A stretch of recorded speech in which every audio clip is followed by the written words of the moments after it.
Understanding Foucault, the power knowledge paradigm explained. Put on your conceptual hard hat. We're touring the strange amusement park where knowledge builds power rides, and the rules of the park change as you walk.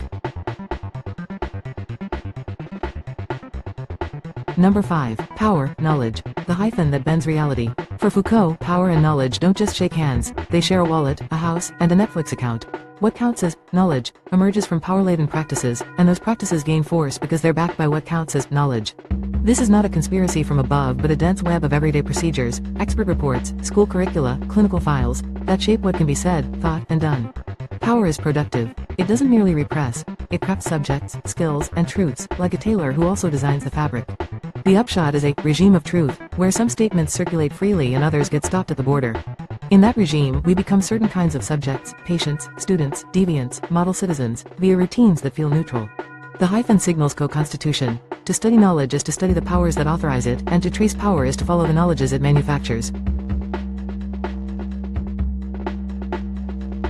Number 4. Biopower. Managing life like a spreadsheet. Biopower is the moment power stops brandishing swords over individuals and starts crunching numbers about populations, birth rates, life expectancy, disease curves, and risk profiles. Instead of, do this or else, it whispers, wash your hands, count your calories, get your shots, tethering life to norms via public health, insurance, urban planning, and demography.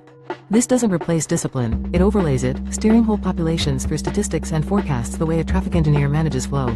The body becomes a site of optimization, fit, fertile, productive, while sexuality becomes a vital dataset to be surveyed, taught, confessed, and regulated.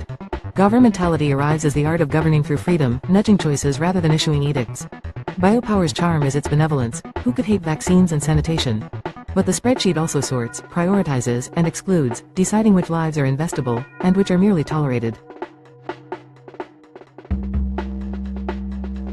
Number 3. Regimes of truth. Who gets to say what counts? Truth, for Foucault, isn't a timeless jewel. It's a passport stamped by institutions, disciplines, and credentialed experts who control the border crossings of discourse.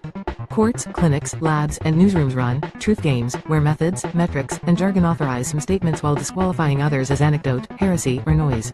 This doesn't make truth fake. It makes it situated, produced and maintained by practices, funding, curricula, and peer review that stabilize what a field can responsibly say. Such regimes aren't monolithic. Rival disciplines and counter-experts wage skirmishes over the criteria of validity.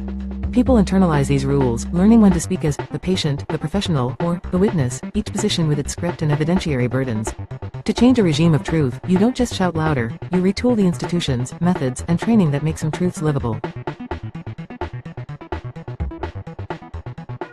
Number 2. Discipline in the wild. Norms, bodies, panopticons. Discipline is the microphysics of power, timetables, drills, inspections, and exams that produce docile bodies, efficient enough to ace tests and assemble widgets on time. The panopticon is the poster child, not a prison you can tour, but a diagram of power where being possibly seen all the time means you behave even when no one is watching. Surveillance migrates from guard towers into attendance apps, performance dashboards, and wearable trackers, turning visibility into a lever for self-correction. Norms become rulers we measure ourselves against. Deviation triggers coaching, remediation, or exclusion. The exam fuses knowledge and power by classifying you while making you speak, creating files that follow you like shadow biographies. Discipline doesn't scream, it whispers routines until they feel like common sense, making compliance look like self-improvement.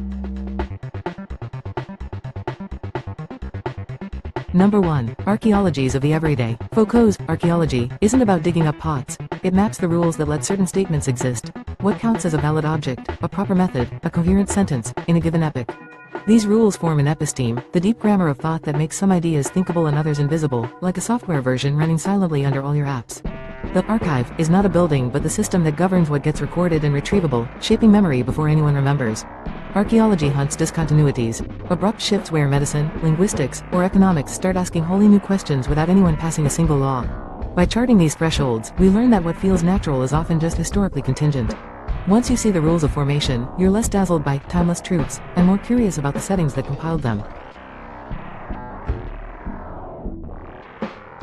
Thanks for strolling through Foucault's funhouse, where mirrors don't distort so much as disclose the angles that make truth, bodies, and self stand up straight. If you leave with one souvenir, let it be the hyphen.